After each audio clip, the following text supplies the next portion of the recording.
Fala galerinha do xadrez, tudo beleza? Essa notícia que chacoalhou o mundo do xadrez, né? Alan Trefler, o campeão mundial de xadrez, que construiu uma fortuna bilionária, né?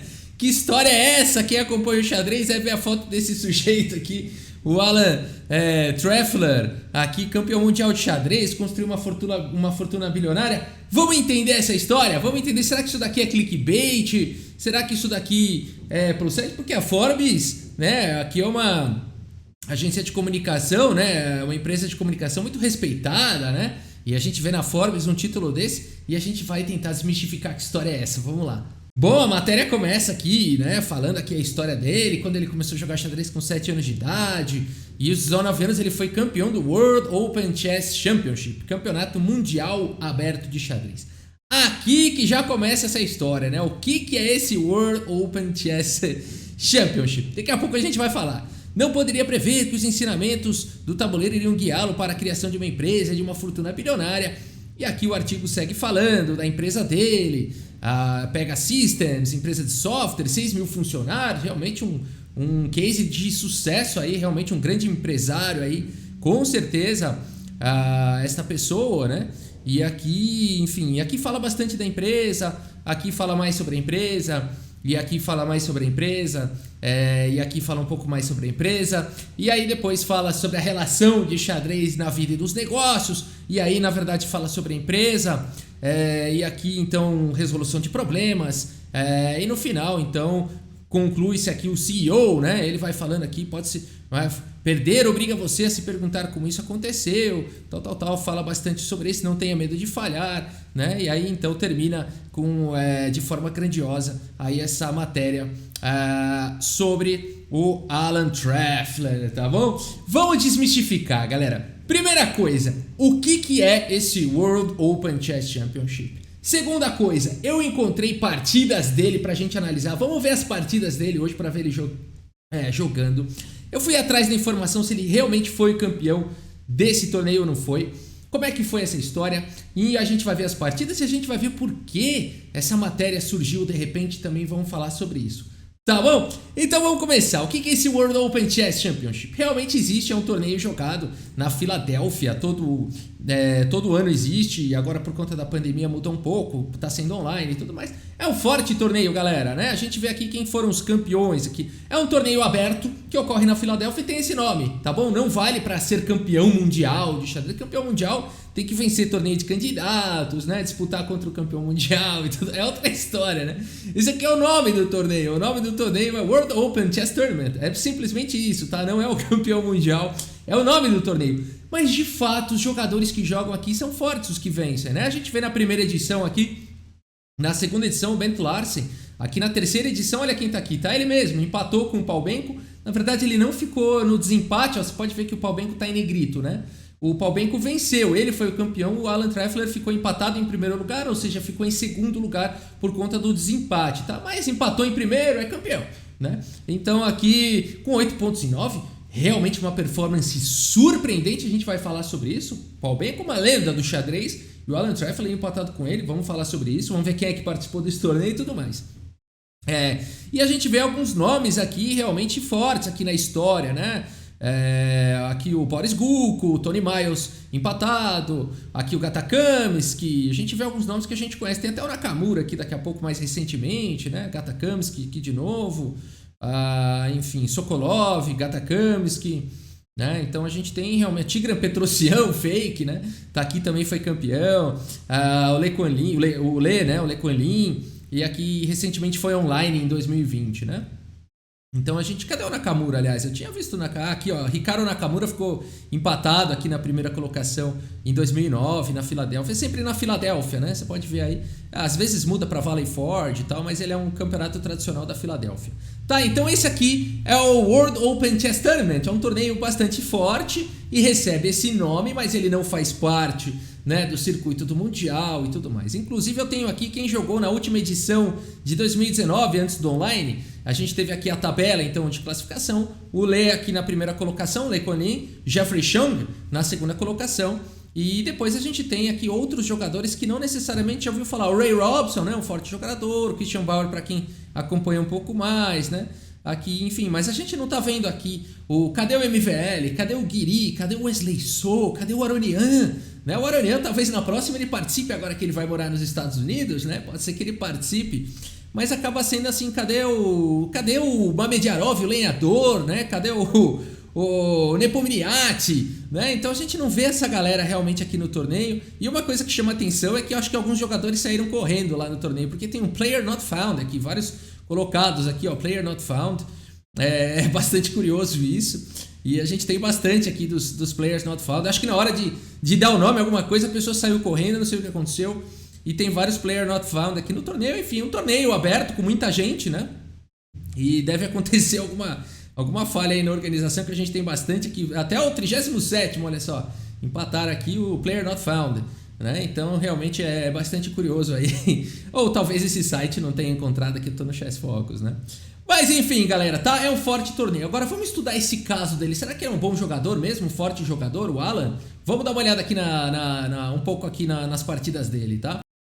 Bom, eu encontrei um material aqui com algumas partidas dele e também encontrei no Chessbase, na base de dados lá, para complementar. Também achei no Chess Games, enfim, fiz um estudo e realmente praticamente as partidas que eu vou mostrar foram as que foram divulgadas ali. Ele jogou 9 partidas, perdeu a primeira e ganhou as 8 em seguida, tá? Por isso que ele ficou nessa boa colocação aí no torneio. Ele perdeu a primeira e correu por baixo ali, venceu as 8 seguidas. E a gente vai ver algumas partidas que eu acabei encontrando, tá bom? Então foi assim que ele conseguiu fazer 8 pontos em 9, né? Realmente surpreendente, sendo que era um jogador ali de 2000 de rating, tá? Aproximadamente. E o primeiro colocado ali, o Paul Ben, com um jogador de mais de 2.500 de rating, um grande mestre, né? Então realmente surpreendeu a todos. E vamos dar uma olhada, a gente tem aqui o Lawrence Lipking jogando aqui de brancas. E o Alan Traxler aqui de negras. Vamos olhar pela visão dele. A partida começou com D4, E6, E4, D5. Temos aí a defesa francesa. E agora cavalo C3. Cavalo em F6, bispo G5. Cravou aí o cavalo. E aqui bispo B4.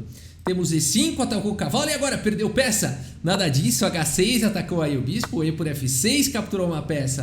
H por G5 capturou outra peça. E agora F por G7. Temos aqui torre G8 e H4 pelo Lawrence, né? Até aqui são lances catalogados, lances de abertura, conhecidos pela teoria aí do xadrez. A G por H4 foi jogado e dama G4. Temos dama em F6, pressão total aqui no ponto de G7 e agora a torre por H4.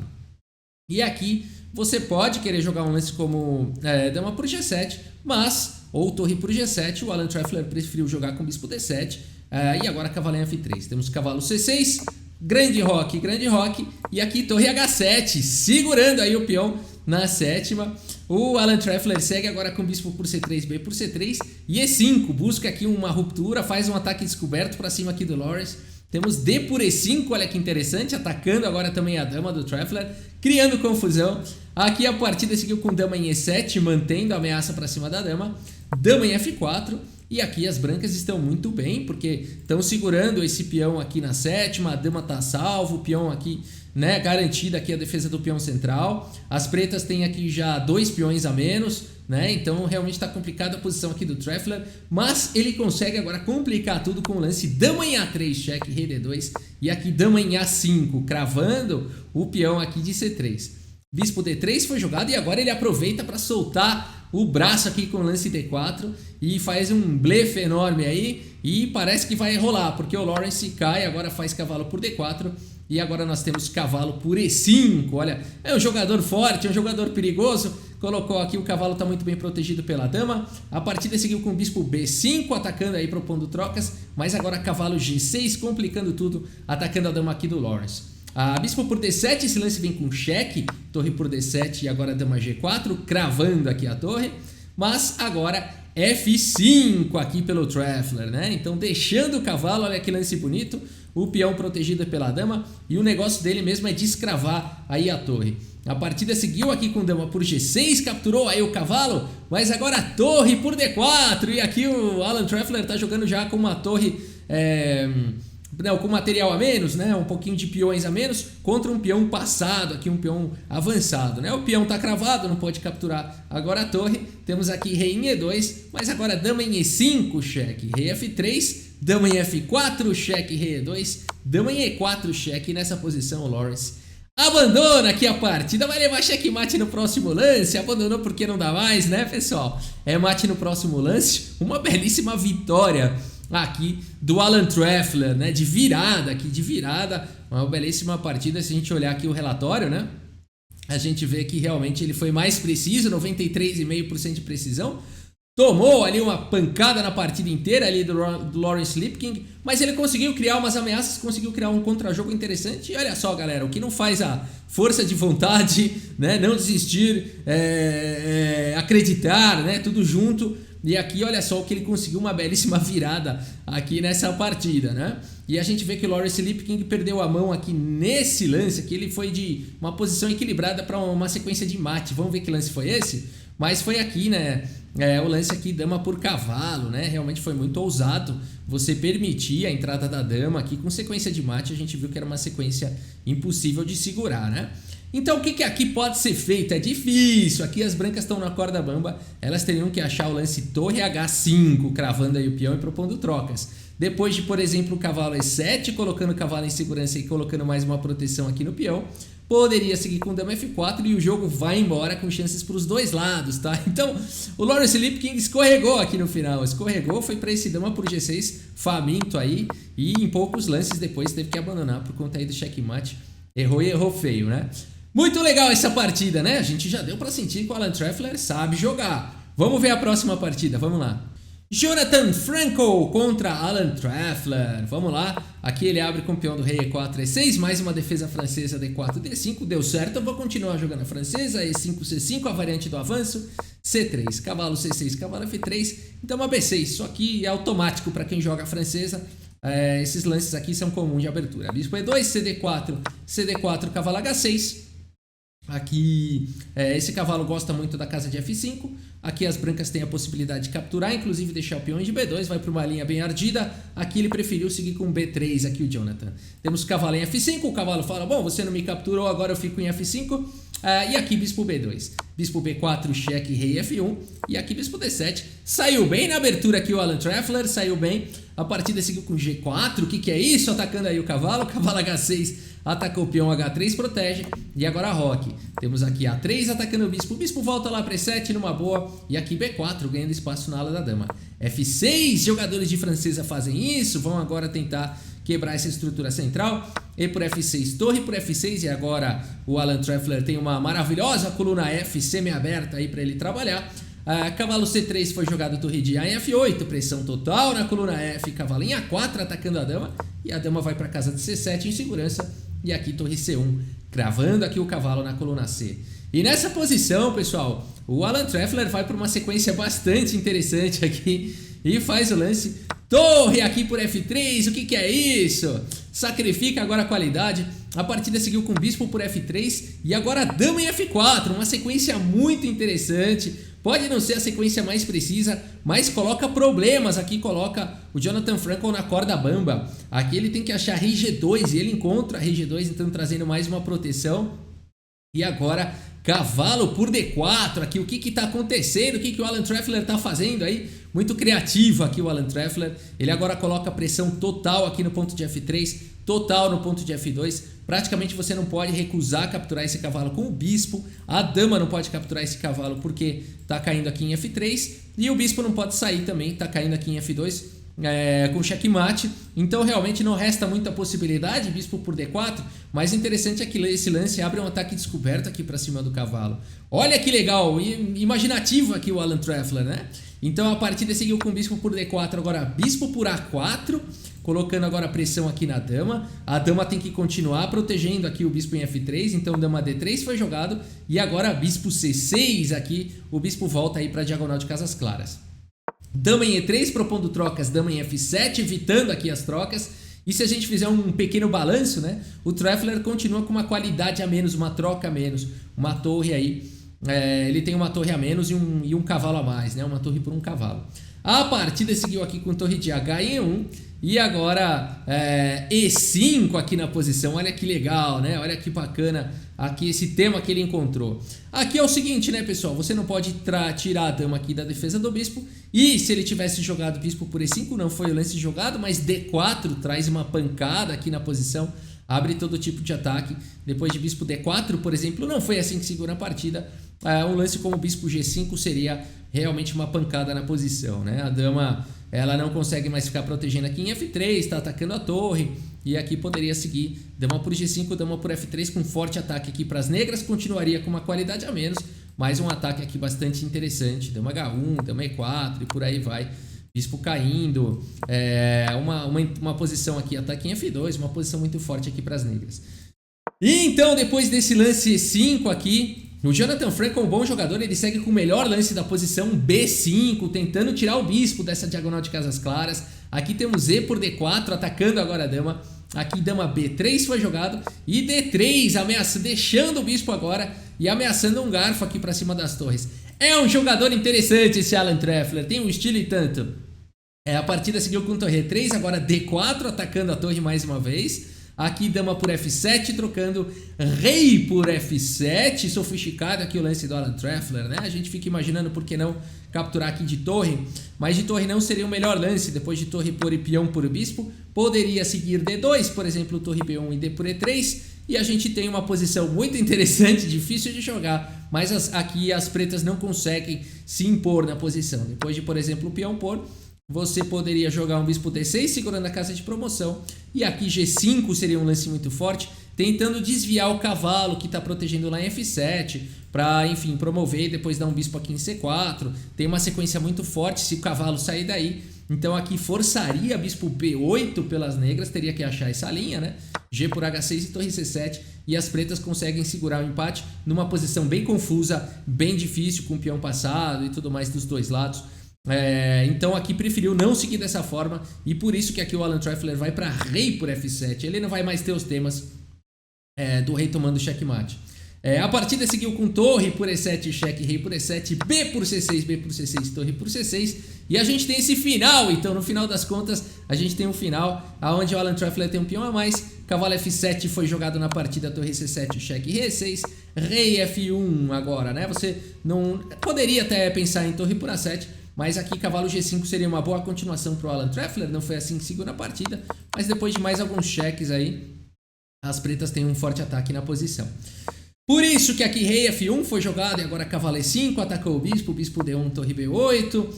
Aqui eu vou passando os lances pra gente ver aqui o final da partida, mas realmente o Alan Treffler vai jogando aqui de uma maneira muito bonita aqui a posição, vai melhorando aí a posição do rei, agora dá um cheque aí, tem 2 ataques para cima do bispo, leva mais um cheque, né? Agora captura a peça, fica aí com uma peça a mais, alguns peões a menos, consegue cobrir aqui de cavalo, passa a torre e aqui não tem jeito, o Jonathan vai levar checkmate aí em poucos lances, né? Uma bela partida aqui do Alan Treffler, a gente já vê que é um cara que realmente, né, para 2.000 de rating ele joga muito, né? Joga demais. Vamos dar uma olhada aqui no relatório, né? E a gente vê aqui uma alta precisão, 97,1% de precisão para o Alan Treffler. E aqui 77,8% para o Jonathan, não é dos jogadores mais precisos aí. E a gente vê mais uma vez que interessante, né? O Alan Treffler ficou pior aqui, o Jonathan Frankel chegou a ficar melhor, mas ele vai criando aquela confusão, aqueles ataques descobertos, aquela coisa toda. Uma hora perdeu a vantagem e depois continuou. Mais uma vez a gente vê aqui a força mental aqui do Alan Treffler, a persistência, a sua habilidade em criar problemas, em dificultar a posição, né? E a sua persistência, aí ele bate e conseguiu aqui realmente ficar melhor e vencer essa partida. Interessante o Alan Treffler. Vamos ver mais uma partida dele, vamos lá. Nessa partida o Alan Treffler joga de brancas contra um jogador chamado Michael Rod. Aqui eu vou passar também os lances mais pra gente assistir do que fazer uma análise completa. E eu vou parar em algum momento chave. A gente tem aqui a defesa Benoni pelo Rod. Aqui ele vai com plano de F4, um plano bem agressivo. O bispo volta lá para D3. E agora ele segue impedindo as ambições aqui do Michael Rod na ala da dama. É interessante, ele conhece bem as posições, conhece bem os fundamentos de abertura, o Alan Treffler. Aqui bispo G4, H3, trocaram peças cavalo BD7, segue desenvolvendo peça, trazendo a torre, protegeu o bispo, escondeu o rei, né? Fez um lance profilático. É um jogador que sabe o que está jogando, né? Sabe o que está fazendo aqui. Com certeza o Alan Treffler atacou a dama, voltou o cavalo, né? Então aqui ele segue com um peão a mais aqui na posição. Enfim, mais alguns lances vão sendo jogados. Manobra o cavalo, vai para esse ataque agora com E6, formidável o ataque. Aqui F por E6 e cavalo por E6 e agora F5, sensacional a manobra aqui do Alan Treffler, um jogador de ataque, um jogador tático com certeza, um estilo muito agradável, muito bonito de ver, né, o Alan Treffler. Aqui G por F5, bispo por F5, cavalo E5 atacou a dama, dama em H5, pressionou em H7, cavalo F8 protege, e aqui bispo C3. Vai sobrecarregando a posição, cavalo de em G6, agora ele dobra as torres, evita as trocas, tira o bispo, abre aqui a coluna F, vai preparando todo tipo de golpe tático, vai levando o cavalo agora e chega um momento que a posição vai ficando sobrecarregada. Teve esse duplo, a dama saiu, trocaram lá em E7, ganhou já a qualidade, dama G4 crava aqui o cavalo, a partida seguiu com o bispo por C3, agora a torre por F8, né? Então aqui o cavalo não pode capturar. E aqui você praticamente forçou a captura aqui da torre, né? Se o rei fugir para G7, tá vindo o bispo para o G6 também, com uma posição bastante forte aqui, uma torre a mais para as brancas. Então, dama por F8, torre por F8, rei toma e B por C3. E nessa posição, o Michel Rod abandonou aqui a partida. É realmente um ataque muito forte aqui do Alan Treffler. Abriu muito bem, fez muito bem a abertura, melhorou a atividade das suas peças, manobrou o cavalo, levou as peças para a ala do rei. Impecável, né? Vamos dar uma olhada no relatório aqui do chess.com. 97% de precisão aqui, uma precisão muito alta aqui pro Alan Treffler. 65.2, né? Ele não pega os adversários também tão precisos. A gente tem visto esse padrão, né? Os adversários com uma precisão menor contra ele. Então a impressão que dá é que ele correu de baixo mesmo quando ele perdeu a primeira partida, né? E pegou uns adversários não tão precisos, mas isso não invalida o estilo de jogo dele, né? Um estilo de jogo bem agradável de assistir, bem agressivo, vai para ataque, tático, né? Com golpes, com tudo mais. Vamos ver a última partida dele que a gente tem catalogada, a quarta partida, todas são desse torneio World Open que ele ganhou, tá bom? Vamos lá. Que ele ficou em segundo lugar, né? Vamos lá. E aqui então a quarta e última partida que a gente vai ver hoje, Alan Treffler contra o Júlio Kaplan, né? Então aqui a gente teve o peão dama, aqui G6, cavalo C3, bispo G7. Então a gente está tendo aqui uma defesa índia do rei pelo Júlio Kaplan. Vamos passando aqui os lances. Por enquanto, lances aqui de desenvolvimento. Olha lá, ele conhece os fundamentos da posição, já dobrou para jogar, né? Vai jogar roques de lados opostos ou com o rei no centro. Já foi levando as peças pro ataque, manobrou os cavalos, né? Agora trocas lá em D4, deixou o peão de C4, ele está priorizando aí o ataque. E agora o bispo dele parece que está preso, mas dá para trocar ainda aqui em F6. Então agora ele deixou o adversário com um par de bispos.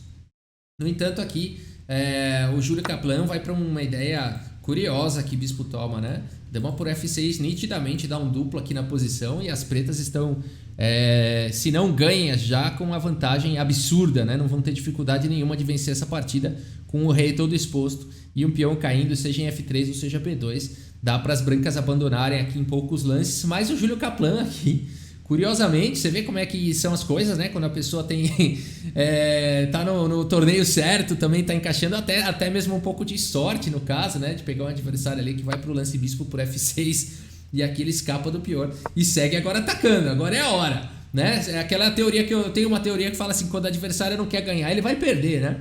Então é mais ou menos isso que acontece. O cara tem um lance aí que ele pode ficar ganhando, não fez? Ufa, cara, pode acreditar que você não perde mais essa partida. Dama E7 foi jogado o grande rock. Aqui bispo G7, H5. Olha quantos tempos o Júlio Kaplan teve que perder ali. E agora o Alan Treffler aproveitou para atacar. Bispo E6, bispo E2, conectou as torres, bispo D4, F4, avançando com os peões. Aqui acabou, né? As brancas já estão realmente avançando com velocidade.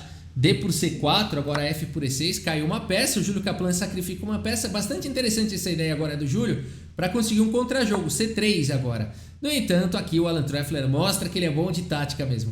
Primeiro E por F7, cheque, dama por F7 e agora dama D3. Temos aqui B3, a posição é perigosa, A por B3, torre por B3 e agora dama C4, olha que frieza, né? Mas tá correto aqui o lance, vai forçar a troca das damas. Agora C por B2 foi jogado rei B1 e aqui torre C3 atacando a dama e a gente vê a habilidade tática aqui do Alan Treffler. Ele vai pro lance H por G6 aí, né? Ele deixa a dama para atacar aqui a dama também com cheque, depois colocar o bispo na excelente casa de C4. Por isso que aqui a partida não seguiu com torre por C4, nada disso que seria terrível, mas sim H por G6. Uma outra possibilidade aqui, talvez melhor, fosse dama por C4 mesmo. Dama por C4, bispo por C4, torre por C4 e tá tudo beleza. Aqui peão por H7, rei H8. As brancas têm um peão incômodo na sétima, mas as pretas também. E a partida poderia ir embora dessa forma aí, com chances para os dois lados, né? Mas curiosamente aqui ele vai para esse lance H por G6 e agora leva, esse lance é um erro grosseiro, porque agora ele leva mais um tático aqui do Alan Treffler, torre por D4, como ele vai encontrando os lances certos na hora certa, né? Aqui desviou o defensor da torre, a partida seguiu com C por D4, afinal de contas você não vai querer trocar aqui a torre captura e a torre protegida pelo bispo, né?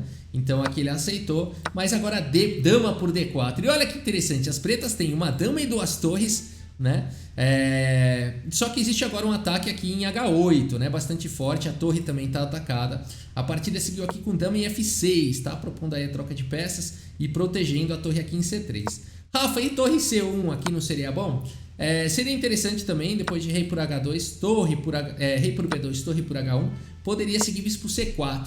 E aqui as brancas teriam uma posição vencedora, tá? Ah, mas aí o rei tá exposto, dá pra seguir com mais alguns lances, aí tudo bem, é verdade. Em algum momento as pretas vão conseguir a dama de volta, mas as brancas teriam um final vencedor. Por isso que aqui na partida seguiu com dama F6, e agora bispo C4, cheque, não tem jeito aqui. Tem que capturar essa torre, rei G7 está levando E5 com um ataque monstruoso. Então aqui devolveu um pouquinho de material, teve que entregar a torre na verdade, as brancas têm material a mais agora. E a partida foi seguindo, né? Ele continuou com seus ataques, conseguiu a troca de damas, defendeu aí do jeito que pôde. E esse final aqui é um final vencedor, ele joga muito bem esse final, né? Mostra que sabe jogar bem finais. E aqui esse peão vai ganhar a partida. Por isso nessa posição o Júlio Kaplan abandona aqui a partida. Mais uma vitória aqui do Alan Treffler, mais uma virada. Talvez, vamos olhar o relatório aqui do chess.com. Mas aqui abandonou porque não dá mais, pessoal. Tá caindo o peão de A4. As brancas vão ficar com um cavalo a mais. E o cavalo pode sacrificar no peão se preciso for.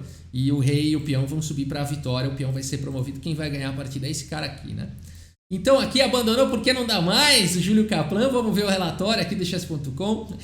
Mais uma partida assim de fortes amadores, né? 88,7% de precisão aqui pro Alan Treffler, 90,5% de precisão aqui pro Júlio Kaplan. E a gente vê uma partida cheia de erros e imprecisões, né? Mais uma partida caótica e mais uma vez a gente vê a força de vontade aqui, a força mental, a força, né, realmente o espírito guerreiro do Alan Treffler. Mais uma vez ele estava perdido e ele consegue complicar ali a situação. Inexplicavelmente o adversário faz aquele lance bispo por peão e não dama por peão, né? Então quando é o torneio da vida do cara, é o torneio da vida, né? Não tem o que fazer. Também todos os ventos estavam a favor aí do Alan Treffler, né? E assim deve ter seguido o torneio dele. Ele só publicou, na verdade, essas 4 partidas. Eu não encontrei as outras 5 partidas do torneio, né, para mostrar para vocês.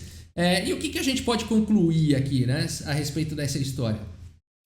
O Alan Treffler é um forte jogador, né? Um jogador aí para 2100, talvez 2200 de rating feed, se fosse falar, ou talvez até um pouquinho mais, né? É um forte jogador, né? Campeão do mundo certamente é um exagero, no nível dele não dá para ser. A gente teve ali um desconhecimento, provavelmente, da jornalista, ou até mesmo, não vou pôr a culpa na jornalista, a gente precisa falar agora de uma coisa chamada Media Kit, no caso não, Press Release, tá bom? A gente precisa falar de uma coisa chamada Press Release. O que é esse Press Release? O empresário, quando ele quer promover a sua marca, o seu produto, a sua história, né, que está vinculado, fazer um branding, fazer um fortalecimento da marca da empresa dele, o que ele faz? Ele faz ali o Press Release, que é um texto pronto que ele envia para a assessoria de imprensa dele, vai preparar esse Press Release, vai mandar para os principais meios de comunicação do mundo todo, dependendo do cachê, né, que a pessoa tem para isso. E aí vai chegar essa matéria, por exemplo, para uma jornalista da Forbes. A jornalista da Forbes vai olhar a matéria, né, vai ali junto com a agência ali de mídia, né? Como é que a gente fala? A assessoria de imprensa, né? Vai junto com a assessoria de imprensa ali debater os detalhes e depois a matéria é publicada, né? Então aqui na verdade quem fez essa matéria muito provavelmente é um próprio press release da empresa Pega Systems, tá? Então todo o intuito dessa matéria, por que essa matéria existe, por que ela saiu com essa informação aqui errada, com essa chamada aqui, Alan Treffler, o campeão mundial de xadrez que construiu uma fortuna bilionária.